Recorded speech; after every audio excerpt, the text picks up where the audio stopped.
Imagine your brain as like the ultimate fortress. It's got these layers of defenses, right?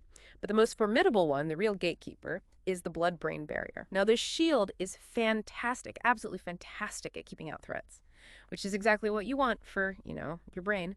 But here's the catch. It also makes treating infections inside the central nervous system, things like really devastating meningitis, incredibly difficult. Getting medicines past that barrier, it's a huge, huge challenge. And for what felt like forever in medical science, one particular antibiotic, Cefazolin, was pretty much written off for these CNS infections. The belief was solid. It just couldn't effectively get past that barrier in enough concentration. But, well, as we're about to explore, science has this brilliant way of turning things upside down. Exactly. And that skepticism wasn't, just made up. It had roots. It came from older studies. Some even looked at a different, now obsolete drug, Cefalothin. And the early studies on Cefalothin itself, they were often limited, done in patients whose meninges, those membranes around the brain and spinal cord, weren't inflamed. And that's a really key point because inflammation, as we're now understanding, can actually change how drugs get through. Right. So today, our mission is to dive into how the latest science is flipping that old script. We want to uncover how these new insights are reshaping our whole understanding of cefazolin's potential, and crucially, how we can actually dose it properly to fight these awful infections. Our guide for this. A really fascinating publication from May 2025 by Pitcock, Burgess, and Olney. It's titled Optimizing Cefazolin Dosing for Central Nervous System Infections, Insights from Population Pharmacokinetics and Monte Carlo Simulations. Huh. Okay, let's unpack this then, because here's where things get interesting. For years, the thinking was cefazolin, no way it gets into the brain effectively. But then you start seeing these newer reports, like one from Gregoire and colleagues back in 2019, and they're showing, wow, significant concentrations of cefazolin right there in the cerebrospinal fluid, the CSF, even in brain tissue itself. We're talking levels well above what you typically need to fight a common bad guy in these infections. MSSA, methicillin-susceptible staph aureus. This isn't just a little surprising, it feels like a potential game changer. Absolutely. And that aha moment, seeing those real-world results pop up. That's exactly what drove the authors of the paper we're discussing. This kind of new understanding spurred them on. They wanted to nail down the specifics, identify the optimal cefazolin dosing regimens needed to reliably hit the right pharmacodynamic targets, the PD targets, for treating these MSS CNS infections. Yeah. It's moving past just, can it get in, to asking, okay, how much do we need, how often, how do we give it to make sure it actually works? Okay, yeah, here's where it gets really interesting for me. How did they actually figure this out? Because, you can't just easily sample drug levels from someone's brain, right? And you definitely can't just experiment with different doses on very sick people. That's not ethical. No, absolutely not. They used a really clever, innovative approach. They combined existing data with some powerful computer simulations. First off, they didn't start totally from scratch. They leveraged pharmacokinetic, or PK parameters that were already published, data on how cefazolin behaves in both plasma and CSF. This came from a 2022 study by Novak and colleagues. It involved 15 patients who had external ventricular drains, or EVDs. These are basically tubes placed in the brain, often for managing fluid or pressure. And these patients were getting cefazolin anyway for prevention, for prophylaxis. So they had real-world data points on drug movement, even though the patients weren't actively infected in the CNS. And from that data, they got some key numbers, like a median CSF half-life of about 6.5 hours. That's how long it takes for half the drug to clear out of the CSF. And a median CSF to serum AUC ratio of 6.7%. Now, this ratio is super important. It gives you an idea of how well the drug penetrates into the CNS. And remember, it's really only the free drug, the part not bound to proteins in the blood that can actually cross the blood-brain barrier. So they focused on that unbound concentration. Okay, so once they had those baseline PK numbers, they needed to test lots of dosing strategies. And that's where Monte Carlo simulations came in. They used specific software, Oracle Crystal Ball, to run simulations for 10,000 virtual subjects. Think of it like a massive digital clinical trial. It let them evaluate tons of possibilities safely and efficiently. They looked at different total daily doses from 6 grams up to 12 grams a day.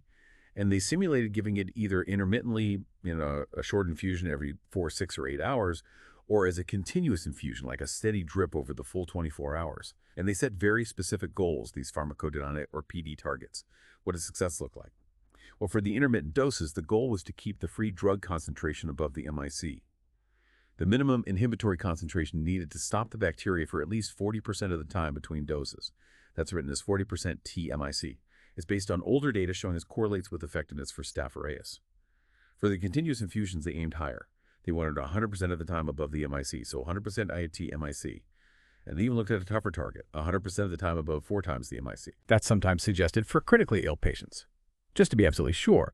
And they tested all this against different MICs, 0.5, 1, and 2 milligrams per liter. These values cover the typical range you might see, from more susceptible bugs to less susceptible ones. Success was defined pretty strictly. A regimen had to achieve a probability of target attainment, or PTA, of at least 90%, so 90% chance of hitting that PD target in their virtual patients. Wow. Okay. That's a lot of simulation, a lot of number crunching. Yeah. So the big reveal, what did they find? Did the standard doses, the ones we've used for ages, actually hold up? No, not really. The results were pretty clear, actually, that standard Cefazolin dose, 2 grams given intermittently every 8 hours, it just didn't make the grade. It failed to hit that 90% PTA goal for any of the MICs they looked at. For instance, against an MIC of 0.5 milligel, it only got to 86% PTA. But close, but not quite there. But for an MIC of 1 milligel, it dropped to 67%. And for an MIC of 2 milligel, it was down at a pretty dismal 39%. So barely effective for the easiest to treat bugs, and really not good enough for the tougher ones. Wow. That's quite a finding. So the way we've traditionally done it just isn't reliable for most cases then. Precisely. If you stick with intermittent infusions, you needed much higher doses to get near that 90% PTA goal.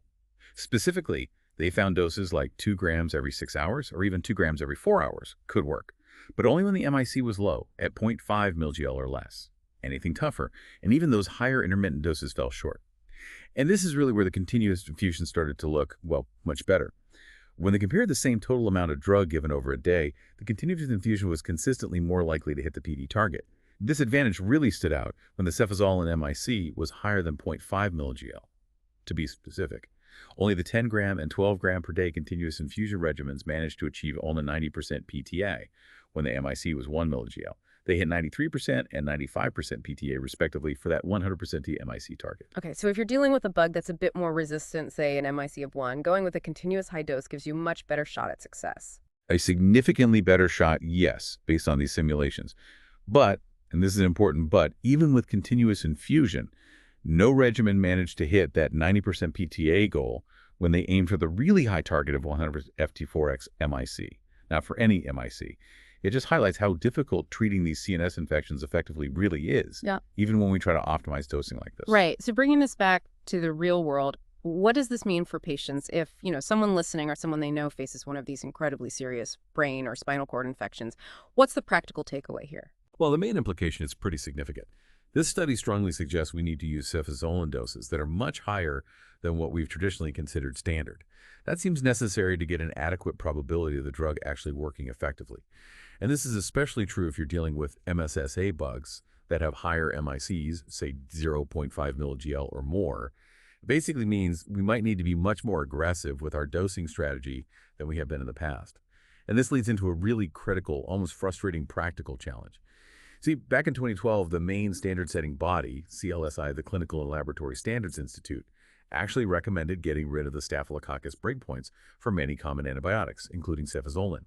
What that means on the ground for doctors is that often you can't get a direct lab test to see if a specific MSSA strain is susceptible to Cefazolin or not. The lab just doesn't report it that way anymore. So, okay, maybe standard doses could work if the bug happens to have low MIC, like 0.5 milligel, which is the MIC 50, meaning it covers about half the strains. But because you can't easily test for it, you often have to assume it might be less susceptible. You have to aim to cover the higher potential MICs, like 1 or 2 LGL, which historically represent the MIC 90 or cutoff values. So you end up needing those higher doses just to be safe because you can't easily confirm if a lower dose would be sufficient. It's a real bind. That's a massive hurdle. Wow. It's like, the drug might work, but you can't be sure without using a higher dose just in case. Which naturally brings up the question, what about the limitations of this study? Are there other things we need to think about before everyone starts using these much higher doses? Absolutely. That's a crucial point. And the authors themselves were clear about the limitations. It's important to keep perspective. First, remember those PK parameters they used. They came from patients getting Cefazolin for prophylaxis, for prevention, via those EVDs. Now, while we assume those drug levels reflect the CSF compartment, the amount of inflammation in those patients' meninges might be quite different from someone with a full-blown meningitis or ventriculitis. And counterintuitively, perhaps, more inflammation can sometimes lead to better drug penetration across the blood-brain barrier. So it's possible that in a real infection, the drug might actually get into the brain even better than these models predicted. Huh. So maybe the study results are a bit conservative. The drug could potentially be even more effective in a real infection. It's certainly a possibility, yeah. But we need studies in actual infected patients to confirm that. Second, safety. While cefazolin is generally pretty safe at standard doses, we just don't have a lot of data on the safety and tolerability of these much higher continuous infusion doses, like 10 or 12 grams a day. That's a really important piece we're missing.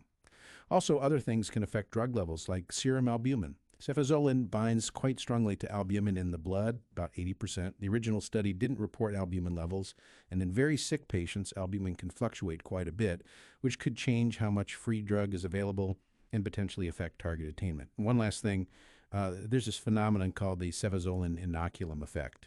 Basically, with some MSSA strains, especially those with a gene called BLAZI, the MIC can actually go up when there's a whole lot of bacteria present, like you might find in a deep-seated CNS infection.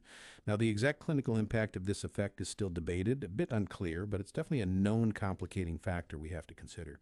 So yeah, all these points together really reinforce the author's call. We urgently need more clinical studies.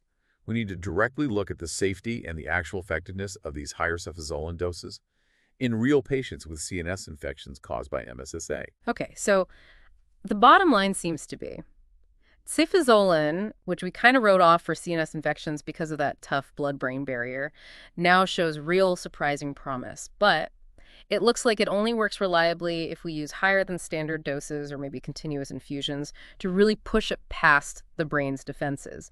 It's less about if it can get there and more about how much we need and how we deliver it to make it truly effective. Exactly. And that, I think, leads to a really interesting thought to leave you with. Just consider how our scientific understanding is constantly shifting, isn't it? How it can overturn beliefs we held for a very long time, especially in complex areas like medicine. Think about how this ongoing challenge getting drugs into tough-to-reach places like the brain, how it constantly pushes researchers to innovate, to find completely new strategies for treatment. And what does this relentless quest mean for the future? Maybe for personalized medicine, where one day we could tailor not just the drug, but the exact dose and delivery method to perfectly match an individual patient's needs and the specific bug they're fighting. It really makes you wonder